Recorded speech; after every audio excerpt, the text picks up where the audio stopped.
Imagine quitting sugar for 30 entire days. No soda, no candy, no cookies, no sweet coffee drinks. Just water, whole foods, and your determination. Sounds difficult, right? But here is what most people do not realize. While you are counting down the days, something remarkable is happening inside your body that you cannot see or feel. Your kidneys. Those two fist-sized organs sitting quietly behind your lower ribs have been waiting for this moment. They have been working overtime for years, maybe decades, processing every gram of sugar you have ever consumed. And now, for the first time in a long time, they are finally getting a break. But what actually happens to your kidneys when you stop eating sugar? Science has some fascinating answers.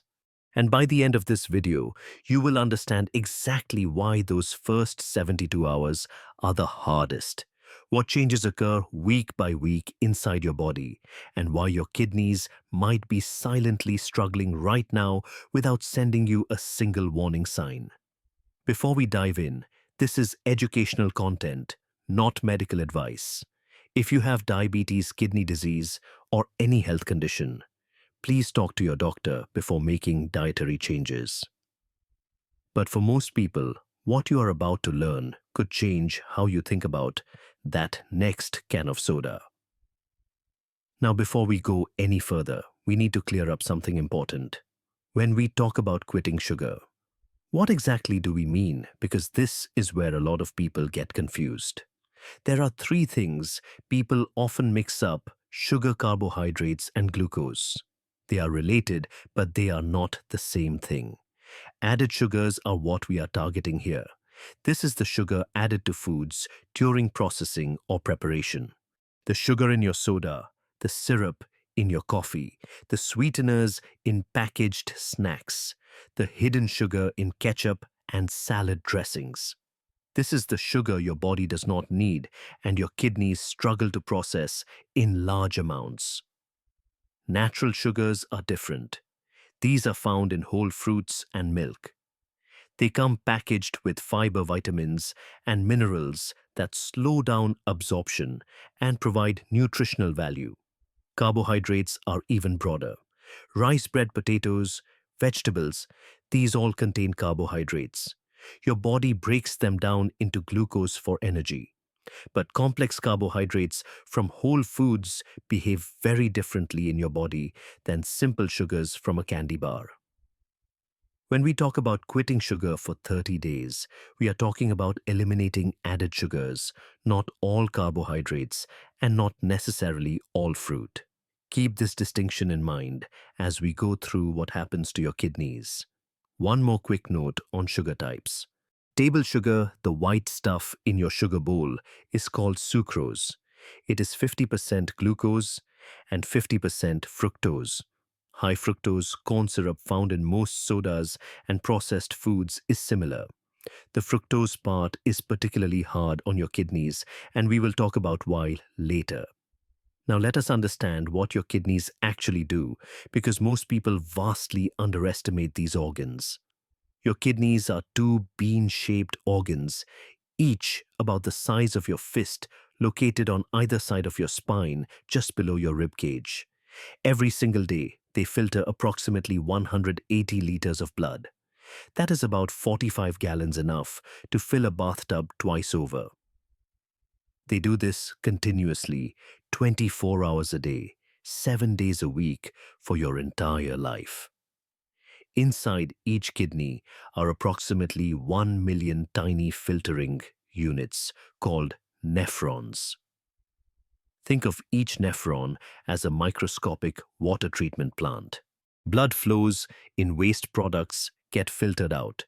Useful substances get reabsorbed back into your blood, and the waste becomes urine. Here is what makes this important. Nephrons do not regenerate. When they die, they are gone forever. You are born with about 1 to 1.5 million nephrons in each kidney. After age 40, you naturally lose about 1% per year. That is normal aging. But here is the problem. Excess sugar can dramatically accelerate this loss. And the terrifying part is that you will not feel anything wrong until about 70% of your kidney function is already gone.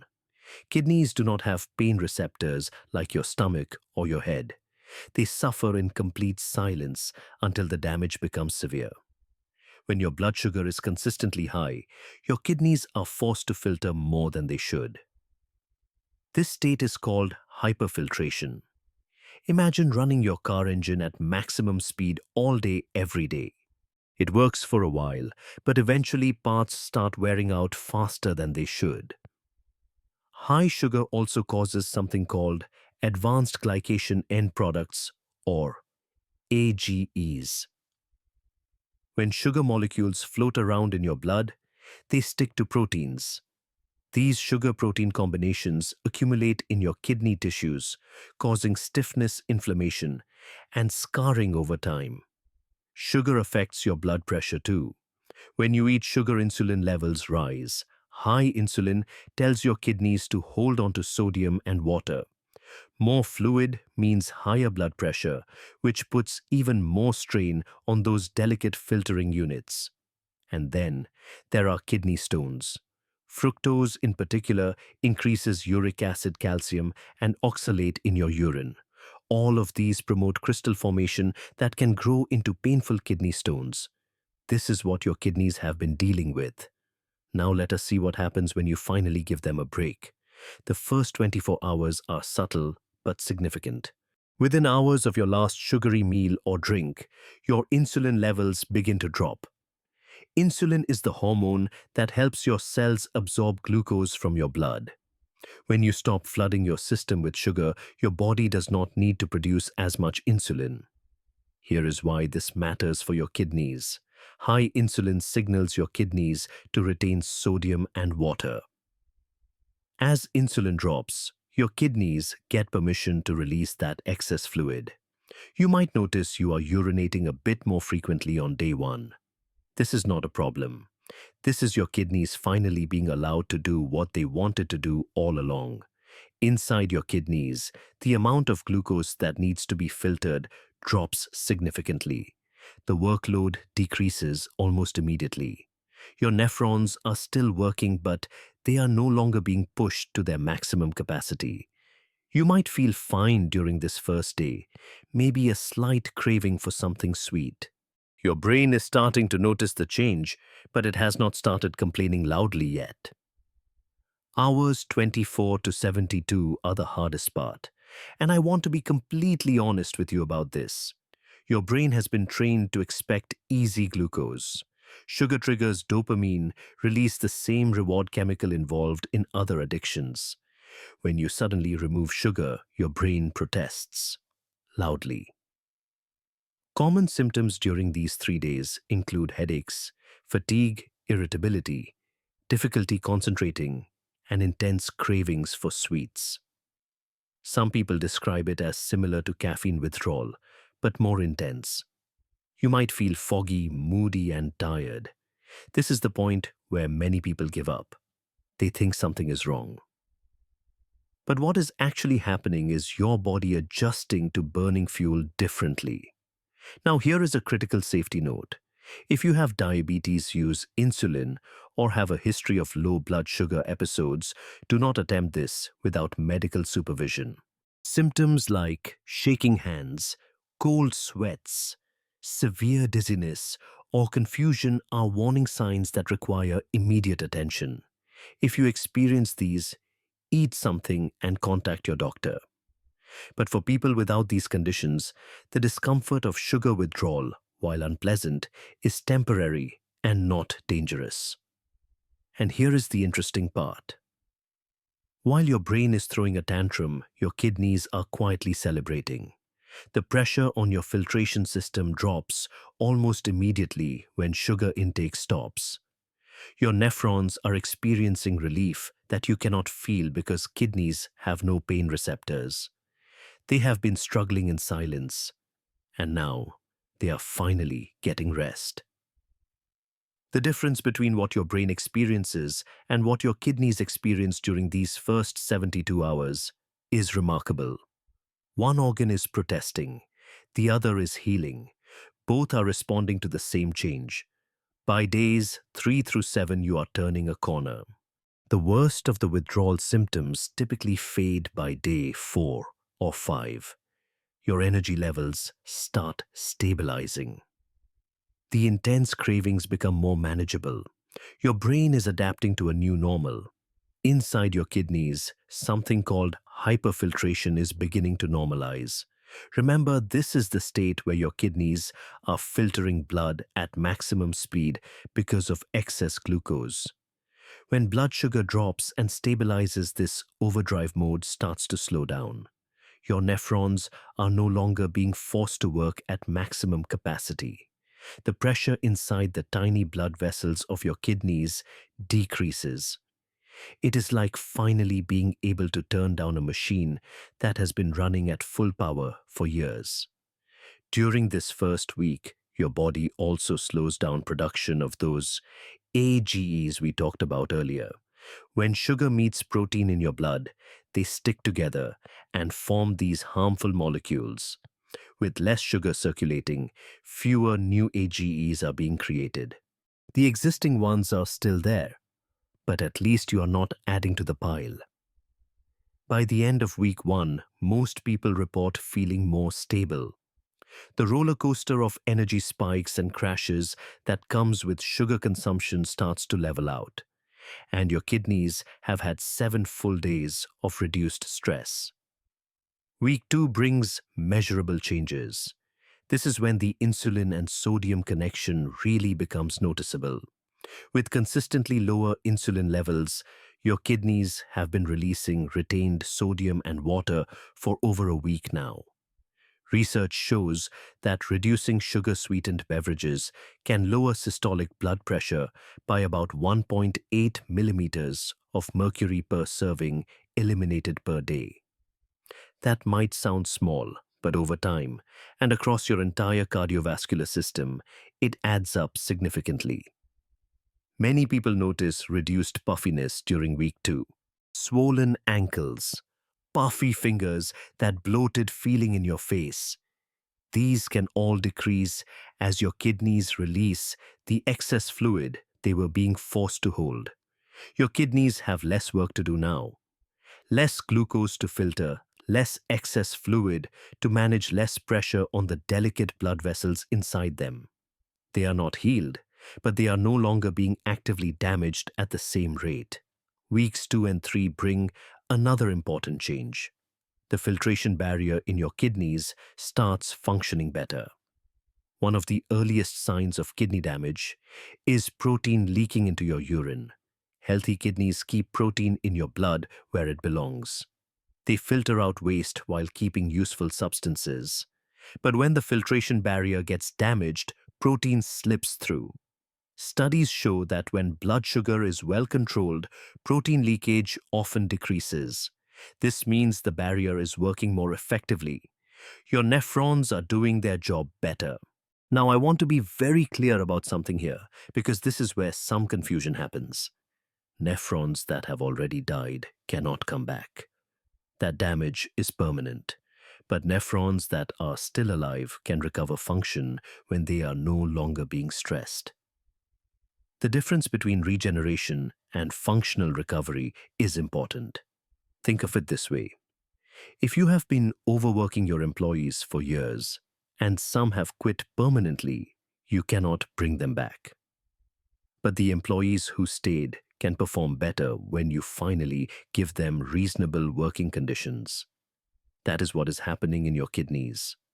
By weeks 3 and 4, inflammation markers start dropping.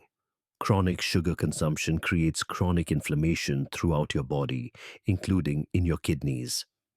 One way to measure this is through C-reactive protein, or CRPA marker, that increases when inflammation is present. Research shows that CRP levels can decrease within weeks when sugar intake is reduced. Lower inflammation means less ongoing damage to the tiny blood vessels and tissues in your kidneys, less scarring over time, better long-term function. During this period, your risk factors for kidney stones also improve significantly. This is particularly important because most people blame salt for kidney stones, but sugar, especially fructose, is a major hidden trigger. A large Harvard study following over 194,000 people found that fructose intake was independently associated with increased kidney stone risk. Fructose increases uric acid levels and changes the composition of your urine in ways that promote crystal formation. After 30 days without added sugars, your urinary chemistry has shifted.